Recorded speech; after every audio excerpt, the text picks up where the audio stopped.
Hello বন্ধুরা, আমরা social media বা কারো মুখে শুনে থাকি এসআইপি এবং মিউচুয়াল ফান্ডের কথা।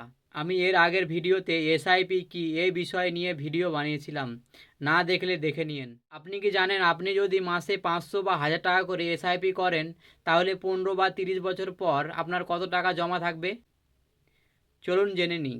সবার প্রথমে আমরা গুগল ওপেন করব, সেখানে সার্চ করব এসআইপি ক্যালকুলেটর ডট ইন। এরকম ইন্টারফেস আসবে। প্রথম অপশানটি আমরা দেখতে পাই মান্থলি ইনভেস্টমেন্ট অ্যামাউন্ট। এর মানে হচ্ছে মাসে আপনি কত টাকা জমা করতে চান। প্রথমে আমরা দেখি 500 টাকা করে কত টাকা জমাই। তারপরের অপশানটাই হচ্ছে আপনি কত বছর ধরে 500 টাকা করে জমা করবেন। তো আমরা এখানে 20 বছর নিয়ে নিব।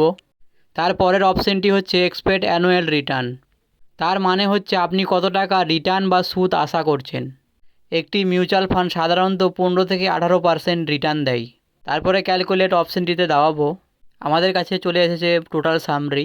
মাসে 500 টাকা করে 20 বছরে আপনি 1,20,000 টাকা জমা করবেন। আপনার 20 বছরে রিটার্ন বা সুদ হবে 5 লাখ টাকা মতন। 1 লাখ টাকা জমা করে 5 লাখ টাকা কী করে হয়? এটাকেই কম্পাউন্ডিংয়ের পাওয়ার বলে। যত বছর বাড়াবেন সুদের উপরে সুদ খেটে 50 গুণা বা 100 গুণা হতে পারে।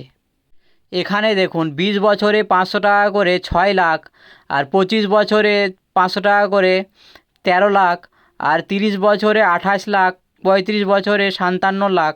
একইভাবে 1000 টাকা করে মাসে যদি আমরা জমা করি 30 থেকে 35 বছর পর আমাদের কাছে 1 করোড় টাকা জমা হবে, যা আমরা সারা জীবন কাজ করে জমা করতে পারবো না। এসআইপি এবং কম্পাউন্ডিংয়ের পাওয়ার।